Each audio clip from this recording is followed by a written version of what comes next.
Alright, there might be a question, you know, in a minute. Wait. Have you got the top three? Because there's a question where it's like, what's your top three artists to work with? I got Nafe over here.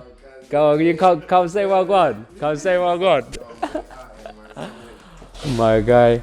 Yeah, me and Nafe are locked in, so we be doing enough works, innit? Big facts. Yeah, we be. A lot on the way. Yeah, a lot on the way. Shutter right here, trust me. Come on, my bro. Yeah, love. Yo, it's 8-8. This is 21 Questions with Revealed.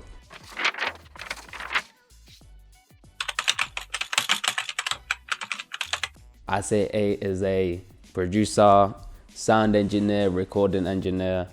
I like to say I'm stepping up to be a bit of an executive producer these days. So I'd like to say I'm everything. I want to be a rounded music person in this life. Do you know what I mean? I want to do everything. People skills is the biggest. I'd say half the time the vibe's bigger than what you know. Like the trust, if an artist trusts your energy and your vibe, they're gonna bring you into bigger rooms. They're gonna trust you around certain people that they've got around them. I say engineering's big as a producer. Like for me, that's my come up. Like I've recorded vocals, so that helps a lot with like getting in the rooms with certain man doing. If you're good at recording, which you can get good at recording quite easily compared to making beats, like you're gonna learn the process of making the beats with that side of, you know, the works. 5 things, that's a hard question, you know. You should know how to make beats. You know what's a massive one is getting your 808s in key. For time, I just didn't know how to put 808s in key properly. And then my boy R14, shouts R14, showed me like I've got a little trick now that helps me. But yeah, getting your 808s in key, that's obviously just like one of the biggest things. I remember when I first went to secondary school, when I was in like year 7, which is like the high school.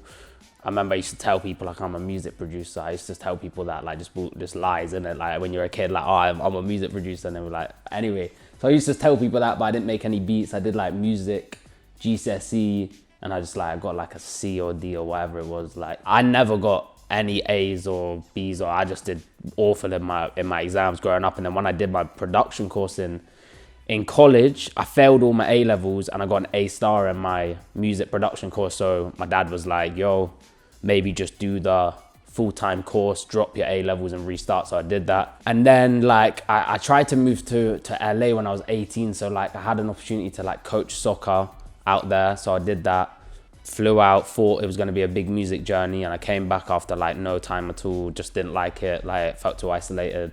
And then I took the jump to move at the start of COVID to London, and then just did studio sessions every day. That was a year or 2 of just grafting, like working with everyone, just learning everything. I did like loads of recording, and then I ended up engineering vocal recording for Unknown T, which introduced me to my manager, Sean, who owns like this studio, Signature Studios.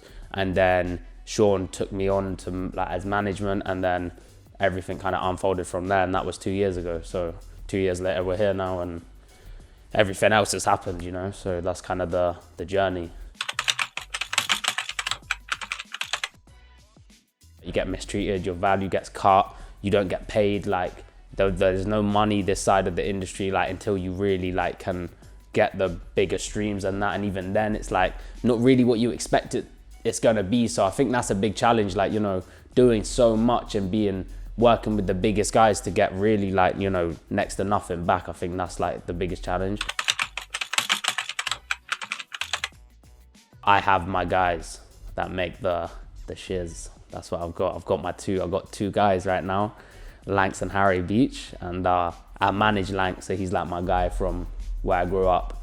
And then Harry Beach, we're locked in the studio here. So yeah, that's my source.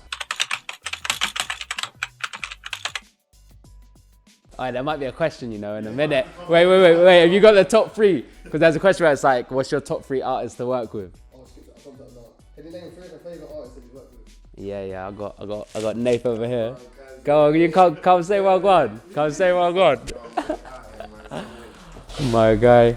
Yeah, me and Nafe are locked in, so we be doing enough works, innit? Big facts. Yeah, we be. A lot on the way. Yeah, a lot on the way. Shutter right here, trust me. Come on, my bro. Yeah, love. I say Nafe. I say shout out Chip as well. Chip's put me onto a lot. That's the reason I work with D-Block and that now. Sorry, guys. Nah, you're good. But yeah, and then I say just for the consistent works and the shit, like, you know, D-Block are sick as well. I prefer making beats 100%. By like certain sessions when I sit there and I see other people recording and let's say like I feel like I can do it better, I'd rather engineer in them situations, but I say producing is way funner than recording vocals. The guys I work with anyway, like D-Block and Nafe and that's like my favorite kind of music to listen to and make. People like Lil Durk, Massive, Drake, obviously, Dr. Dre, like generic, you know, so all of them, man. It's so generic answers, but that is exactly my influence, like in all of my beats. Fab Filter, Waves. This is coming even from my engineering side now. T-Rex is a great soft clipper, you know? Yeah, fuck it, yeah, I'll just leave it on that.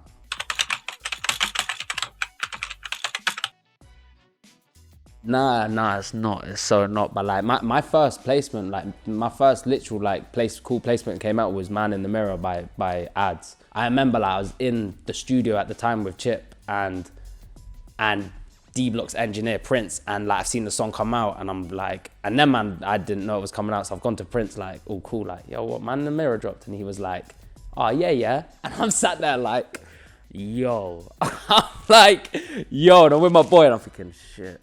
So I've gone in the next room now, innit, and like I'm just like, no way, like so gassed. So that was like, but the feeling's mad because yeah, you do lose the feeling. You do definitely lose the feeling.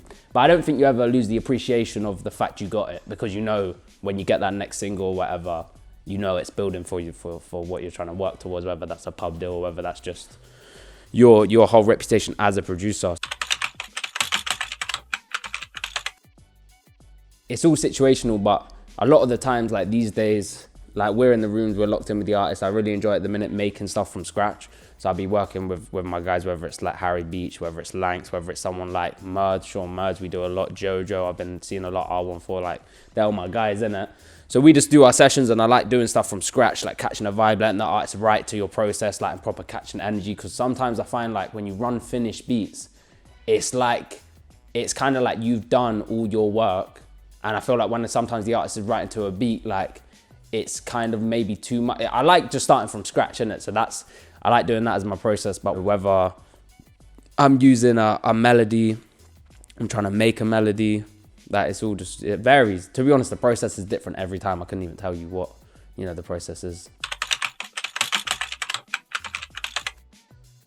You know what, like I actually don't think that is, because I still think I'm waiting for that one that I really love. But you know what, one song that's unreleased that all the fans have seen now is Kiki Young Ads, and that is the first, I think one of the first songs that like I've that's unreleased that I look at and I go, like that is definitely like a 10/10 tune that is gonna like do mad. And that's not, I'm not even looking at the fact that it could do mad numbers. It's like my style of music, of what I like. Hearing that, I'm like, I would rinse this song. But yeah, also though, like Nafe Smallz, like we make insane music. Like all the songs I make with Nafe, I love.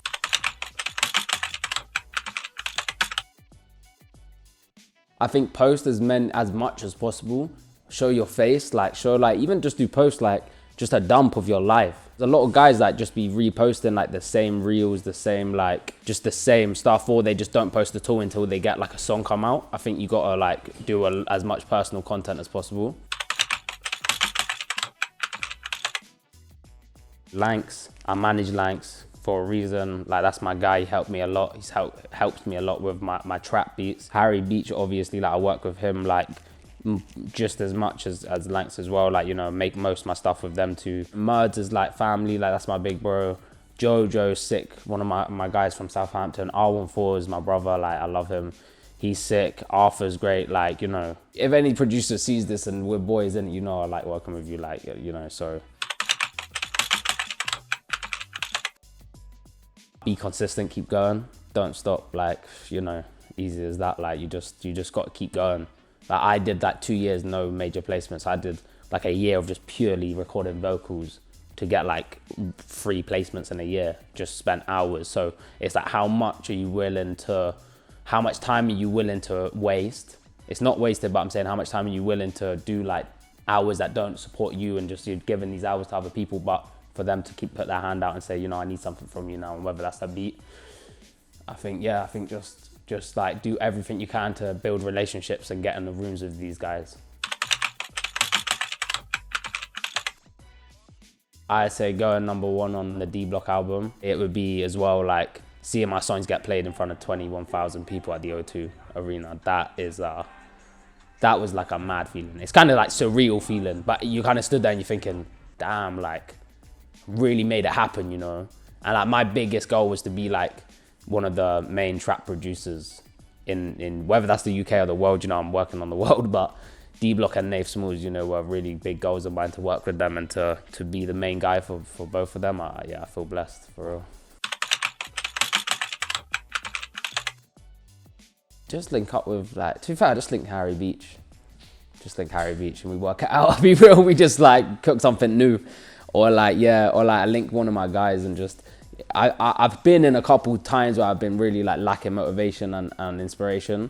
And I find like I just link new producers and see what they're working on. Or just take a break. Every time I do nothing, I come back so much stronger. So I say that's a big one, just take a break. I say Drizzy, that's something that I can see myself doing in this life, like at least once. I think I could get a Drake song, and I'd love to. My favorite artist from back in the days before my life was like Otis Redding. He's like just insane, like he's one of my favorites, so he would be cool. I mean, it would be like, I wouldn't even believe it if it happened, like if I made a beat with Dre. Like, I'd be so real, it's so generic, but this guy, like growing up, he was the only thing. Like, I don't look into producers like other producers, I don't know producers like that. But Dre, I knew him growing up, and yeah, he would just be dumb. That would just be mental, like, yes. Nothing. I wouldn't say nothing. I'll just get here. Just keep do whatever we did, because we're here now, and I feel blessed for that. I don't feel like I don't want to be greedy and say I want to be bigger and better in this moment. Like, I'm happy where I'm at, and I just hope that I just keep elevating through life, and I can just really solidify this as like my life. I don't want it to fade away or nothing. I want to just keep getting bigger and better. So I won't give no advice to myself. I'm happy with where I'm at and who I am. So yeah.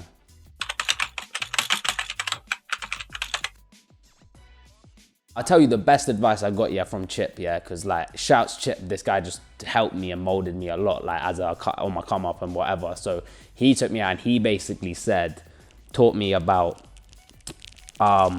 like etiquette. I think he set the pace of studio etiquette for me before I made the mistakes in that. He gave me a lot of advice about how to, like, when you meet someone, like how you got to move, and through the time he's kind of shown me when people have done certain things and moved like how they shouldn't, he's kind of picked up and gone, that's something that you shouldn't be doing. So I don't know, like, I haven't really been given like a specific advice that I can give, but I'd say through time, people will tell you how to do like just studio etiquette. I say like I've learned a lot through certain artists through studio etiquette, so yeah.